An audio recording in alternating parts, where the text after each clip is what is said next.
Hello guys.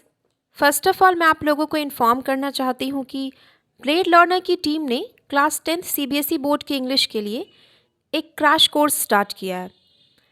इसमें मैं Shreya English NCERT की बुक के सारे चैप्टर्स को कवर करूँगी। इससे आप लोगों को चैप्टर का एक ओवरव्यू मिलेगा and that will definitely help you.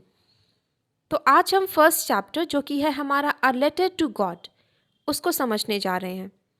तो इंतज़ार किस बात का, लेट्स गेट स्टार्टेड।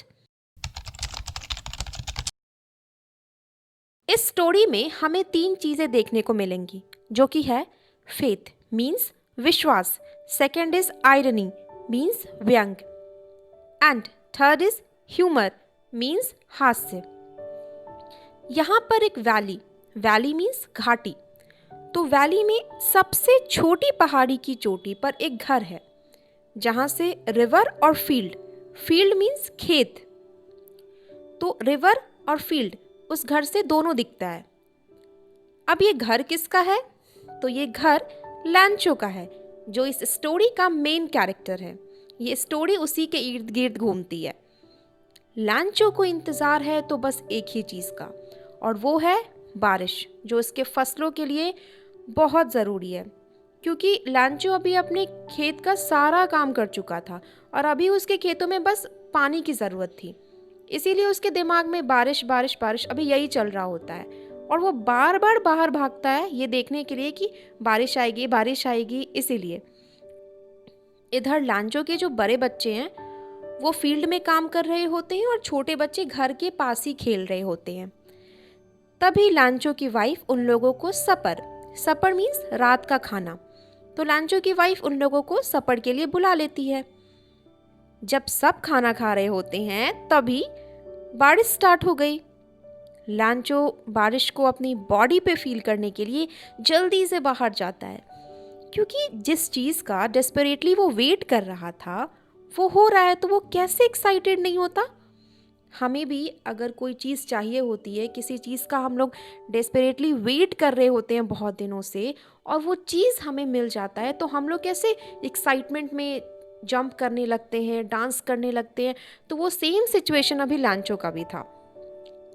वो सैटिस्फैक्शन के साथ फसलों को देख रहा होता है, लेकिन सब कुछ उल्टा पड़ जाता है। जो हैप्पीनेस, जो एक्साइटमेंट अब तक था, उन सब पर पानी फिर जाता है, क्योंकि बारिश के साथ अब बड़े बड़े हेल स्टोन्स का मतलब होता है ओले। तो अब हेल स्टोन्स यानी ओले गिरने लगे थे। बच्चे तो खुशी से उन हेल स्टोन्स को कलेक्ट कर रहे थे। आप लोगों ने भी ज़रूर हेल स्टोन्स गिरते देखे होंगे और उसे कलेक्ट भी किया होगा या उसको हाथ में पकड़ के फील भी किया होगा। इस स्टोरी में इन हेल स्टोन्स को ही फ्रोजन पर्ल्स कहा गया है, क्योंकि हेल स्टोन्स एक तो आइस होते हैं, दैट्स वाई फ्रोजन, एंड मोती जैसे दिखते हैं इसीलिए पर्ल्स। तो इसीलिए यहाँ पे फ्रोजन पर्ल्स यूज़ किया गया है हेल स्टोन्स के लिए। इधर लैंचो बहुत टेंशन में आ गया। वो बस उम्मीद कर रहा था कि हेल स्टोन्स जल्दी से रुक जाए, लेकिन ऐसा हुआ नहीं और इतनी देर हेल स्टोन्स के गिरने के कारण लैंचो की पूरी फसल बर्बाद हो गई। लैंचो ने अपने बच्चों को बोला भी कि लोकस्ट अटैक करते हैं तो वो इससे ज़्यादा छोड़ देते हैं।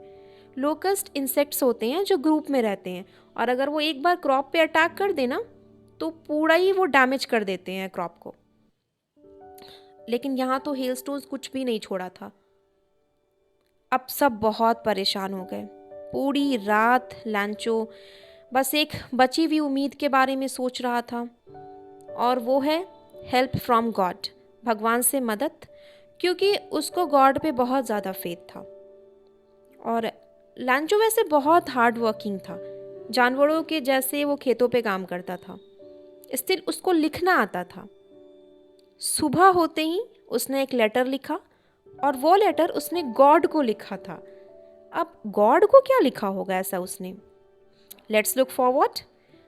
उसने लिखा था कि गॉड, अगर आपने मेरी मदद नहीं की तो मैं और मेरा परिवार इस साल तो भूखे ही रह जाएंगे, तो मुझे 100 पैसोस की ज़रूरत है ताकि मैं फिर से खेतों में बीज बो सकूं। लेटर को लिखने के बाद वो टाउन गया वहाँ पोस्ट ऑफिस में उसने स्टैम्प लिया और लेटर पे स्टैम्प पेस्ट करके और लेटर को मेल बॉक्स में डाल दिया। वहाँ एक पोस्टमैन था जो लैंचो के लेटर को लेकर पोस्ट मास्टर के पास गया, वो भी बहुत हंसते हुए। पोस्ट मास्टर एक फैट अमाइबल फेलो था। अमाइबल मीन्स फ्रेंडली। वो पोस्ट मास्टर बहुत फ्रेंडली था। वो भी लेटर देखकर बहुत हंसने लगा, लेकिन तुरंत ही वो सीरियस हो गया। उसने बोला कि काश मेरे पास भी ऐसा फेथ हो जैसा इस इंसान के का है जिसने ये लेटर लिखा है। तभी पोस्ट मास्टर को एक आइडिया आया कि क्यों ना लेटर का रिप्लाई दिया जाए, क्योंकि ऑब्वियस गॉड तो लेटर का रिप्लाई पोस्ट नहीं करेंगे। अब चूंकि लैंचो ने लिखा था कि उसे 100 पैसोस की ज़रूरत है, तो सिर्फ लिख कर रिप्लाई दे नहीं सकते थे।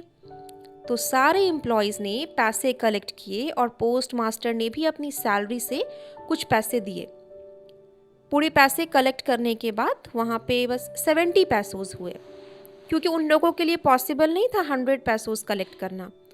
तो 70 पैसोस को ही उन लोगों ने एनवेलप में डाल दिया और उस पर गॉड लिख कर पोस्ट कर दिया।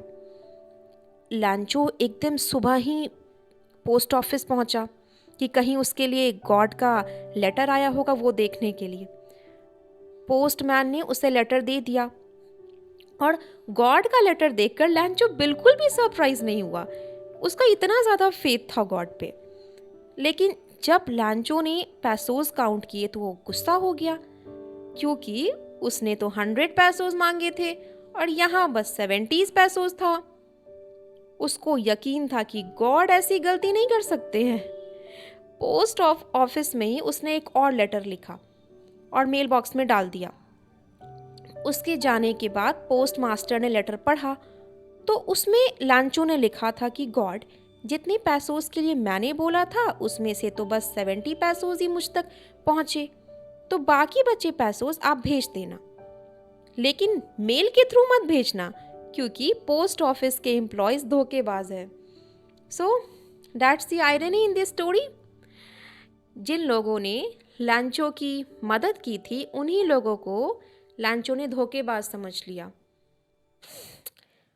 तो इस चैप्टर का यही था समरी। आप लोग इसकी समरी को देखें, देन कोई भी क्वेश्चन अराइज होता है इस चैप्टर से रिलेटेड तो कमेंट बॉक्स में मैसेज ड्रॉप करें। नेक्स्ट वीडियो में मैं उसका आंसर डेफिनेटली करूँगी। तब तक के लिए स्टे ट्यून्ड, पढ़ते रहिए।